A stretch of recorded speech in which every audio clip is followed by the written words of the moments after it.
I'm here with Cami Perrier. She teaches 4th grade at Fox Hollow and is a teammate of, well, you were a teammate of Jenny Whitlock previously, right? And they participated in the Read a Difference grant.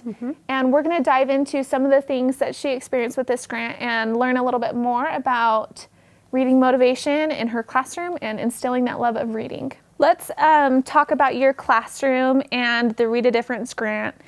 Now, they came in, UVU came in and offered some support, some education, and then you as a team got to make decisions about things that you wanted to implement with the motivational practices.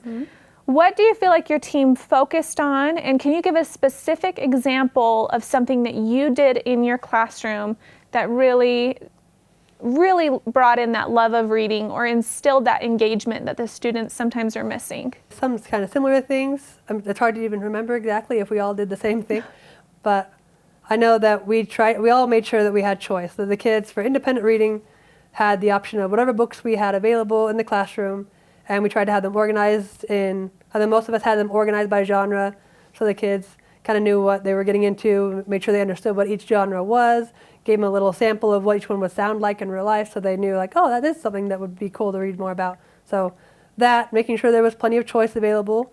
I know a lot of us did favorite bins, which aren't like revolutionary, but they're helpful. We have a teacher favorite bin where we would put our own personal favorites that we read as a kid, or even as an adult, we read some juvenile fiction book and we said, this is a really good one and we want to put it in there.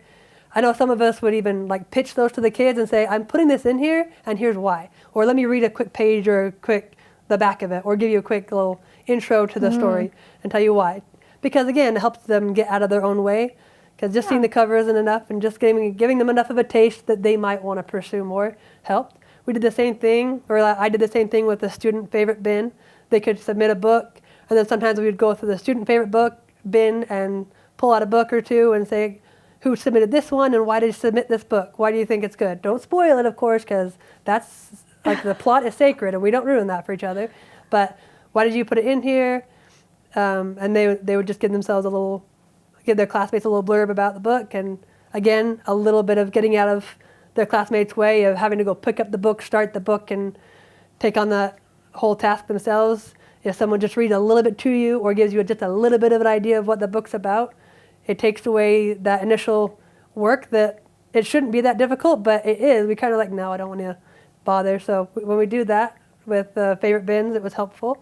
And I know other teams did the bins. I don't know if we all did the discussions. That sounds like it was very intentional on your part. Like you really put in an effort to provide opportunities for students to talk to each other about books. Did you feel like it became, it's very intentional at the beginning. Did you feel like it became very natural for your students throughout the year? Like they just started to talk about books more?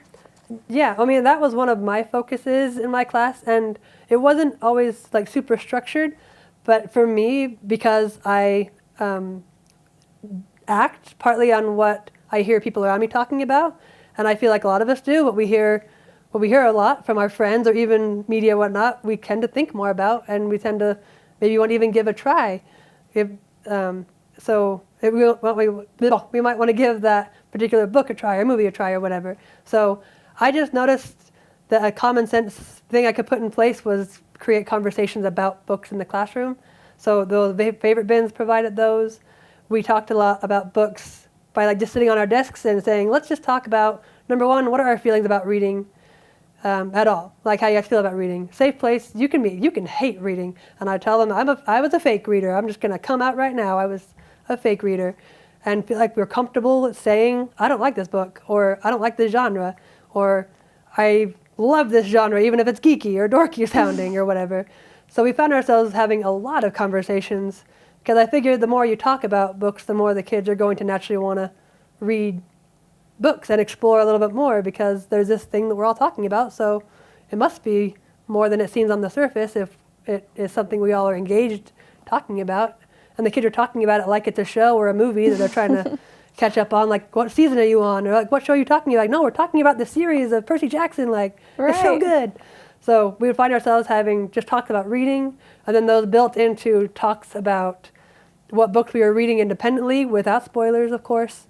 And we'd say like, I'm really reading a book right now. I stayed up too late last night. My mom was upset with me because I stayed up reading because I really wanted to keep going. We talk about just anything that was happening in our reading lives. Some kids would say, I was trying to read longer for our grade contest, and I realized that I actually liked the book more when I read it for longer. And I was like, revolutionary, who knew? I love that. But they had to experience that for themselves and realize that huge idea, the new realization that the longer you read a book, the easier it is to get into it instead of little 10-minute chunks where you can't really get into the plot. So yeah, talking and discussions became huge in my classroom, and we tried to surround those conversations around the topic of reading.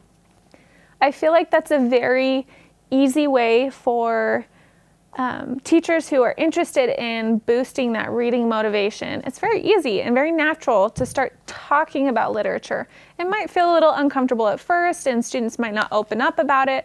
You might have those students who are really reluctant, or students who are struggling that maybe aren't interested in the conversation. But the more, I like the way you said it, the more they're exposed to it, the more it's on their mind, the more they're thinking about it. They see their friends thinking about it and talking about it, and they want to be involved. If teachers are looking for an easy way to start just increasing the desire to read, maybe just having conversations, quick little snippets about, oh, what book are you reading? Or this is what I'm reading, or this is what I found, is a great way. Or those book pitches you talked about. And book blessings, like talking about a book that they think is interesting to try and hook their friends and see if they can get them interested. I feel like those are great, easy ways for teachers to start really boosting that reading motivation, like you mentioned. And it sounds like from your experience, your students' behaviors and demeanors towards reading started to change in your classroom. Definitely. I mean, I feel like, number one, once they felt like, even though like the struggling readers, or the kids who are disinterested were able to feel like that's okay to feel that way. I don't have to hide it. Like I always felt like I had to hide it as a little reader, or an unmotivated reader. That happens, and we all try and find what book works for us and what we like. We're not all going to like the same genre, and that's okay. I forgot what we're talking about. You're so good.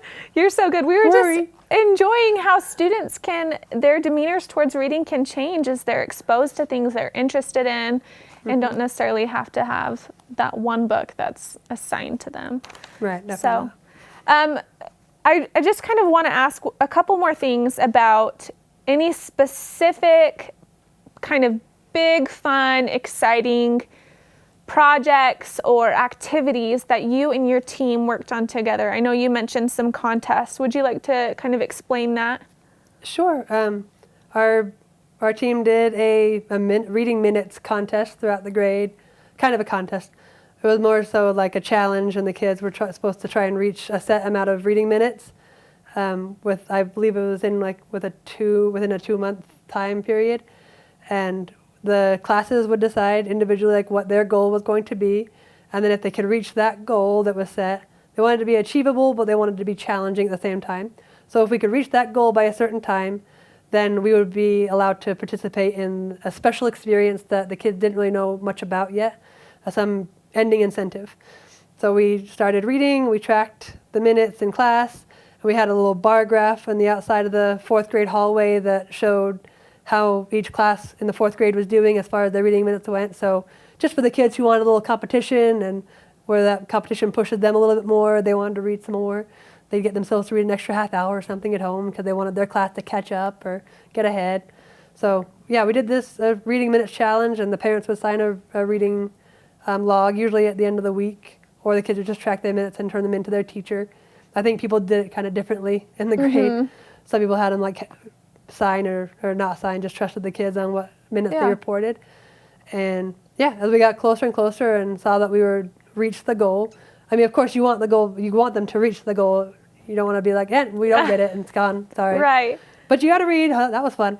So, and our ending incentive was getting to participate in a experience with a movie that, the movie Matilda, that went along with a book that we'd all been reading aloud in our own classrooms to our kids and delving into deeply and letting them experience the world of Roald Dahl and his imagination. And so we read that book, and then as we got closer, the kids just knew that we would be going to UVU for something, and they didn't know what for exactly, and it might have something to do with something they've been reading. So we came to UVU and we saw Matilda on the big screen, and the kids were like, "Oh my gosh, we just read this! It's the best thing ever!" And they got to have some actors who volunteered to play the parts of the Trunchbull and Matilda and Miss Honey, and they kind of like brought the movie alive. When we would pause it, they'd come out and do little acting portions and little parts of like the musical, and it was so cool. The kids, I mean, it just brought the experience out even more than just the movie. And the kids got to participate in that. And just hearing them talk and jabber during the movie was awesome, just because you're like, "Well, that didn't happen in the book," or like, "It happened differently in the book," but that's what it looked like, and like, that's what Bruce looks like, that's what Bruce Bogtrotter looks like, and stuff like that. And then afterwards we had cake for them all, like Bruce has to eat chocolate cake, and they all got to have cake, and they got to mingle with the actors and have a lovely little time, and they all took home a book at the very end by Roald Dahl. So I know that when you start the Read a Difference grant and you work with these awesome faculty members from UVU, you're supposed to select just like one or two things that you really want to focus on in your classrooms. You guys talked about choice. I don't know if you realize it, but it sounds like you guys used almost every single principle. Choice, we've talked about collaboration and that communication piece with the students. We've talked about challenge, and every teacher in their own classroom is trying really hard to challenge those students at the right reading levels. But then of course, here you go on talking about this awesome project or activity and experience, and you've got control. They have this goal of achieving this amount of reading minutes that they set as a class. They have ownership over that, and they have responsibility towards that. So you've given them control over this, and that's one of a really tricky piece to incorporate in reading motivation, because it's hard to hand over some of the control to the students and hope that it turns out okay. But that was a great way to incorporate it, and they could see their own progress with that graph you had in the hall. And then of course you have proximate reward, and seeing Matilda and the actors and the cake all of a sudden brings it real life to them, and they will always look back in their childhood and remember this great experience they had with a book, and it stemmed from a book, and their love of reading may have started growing from this one experience that you provided to them. Hope so. I would think so. And I feel like those are very authentic and genuine experiences. And you talked about being, I guess I didn't even think about this, but you talked about being authentic about being a reader, and your students having the opportunity to be authentic and say, "I don't really enjoy reading," or "I didn't like this book was boring," and giving them that opportunity. You guys hit on so many, your team at Fox Hollow hit on so many of those motivational principles that it's no wonder your students started to change, and their opinions and beliefs about reading started to change. You were embedding so many of those practices in your instruction, and as a team really drove it home and just found opportunities to ignite that love of reading for those students. I think you did a wonderful job. Well, thank you. Well, it's nice to listen to all this. We should do this more often.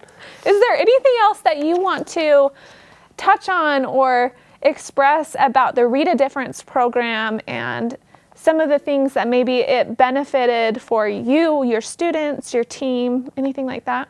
The Read a Difference program, like grant specifically? Yeah. I mean, it was wonderful to see with the grant funding provided what we could do, but it also kind of opened us up to realizing that we can still provide these same experiences every year, even if we're not like busing the kids to UVU. Yeah. We can still create authentic and exciting and just engaging experiences for the kids to shoot for, and we still do the reading challenge every year.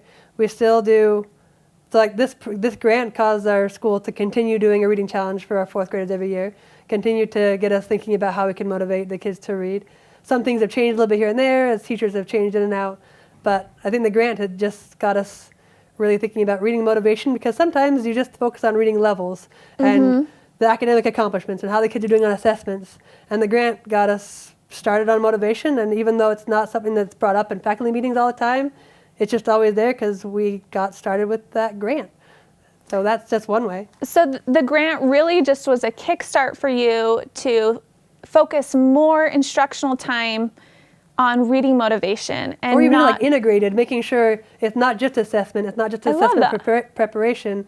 It's let's do this comprehension activity and whatnot, but let's make sure we're enjoying what we're reading. Let's make sure we're not just doing this for getting the main idea because we need to know that for a test at the end of the year. But do we even like what we're reading, or is it interesting to anybody? And talking about what else we could read to explore the same topic if we like it, because we're naturally motivated to learn more about this particular topic and whatnot. So it doesn't necessarily have to be separate from the academics, but it can be tied in. And I feel like because of the grant, maybe we tie it in more naturally now. I think that is a great way to explain it. I was talking with Jenny Whitlock about having the skills to read, but also the will to read. Like, you really do need both, and they go hand in hand. And I think teachers across the world have been having this very heavy mindset about skills. We need the reading skills, the phonics, the phonemic awareness, all of these things. And so much of the will to read is lost because not enough attention is focused on, do we even like this? Are we even going to enjoy reading this? Are my students going to have a good experience with this text? And I love the way that you explain that. And it sounds like the Read a Difference grant for you was just kind of a kickstart to pay more attention to that will to read, that love to read, and that it's still realistic for you to continue. It's not like it was this one glamorized experience that was all perfect and then you can never duplicate. It sounds like you guys have plans in place to continue providing these enriching, exciting experiences for the students. Yeah. I mean, as far as I'm around, I don't plan on that changing. I love that. Well, thank you so much for your comments and for all of your insight. We really appreciate it. You have been an awesome, awesome resource for us as far as this information goes and for us to share this knowledge with other teachers. So thank you. Well, thank you.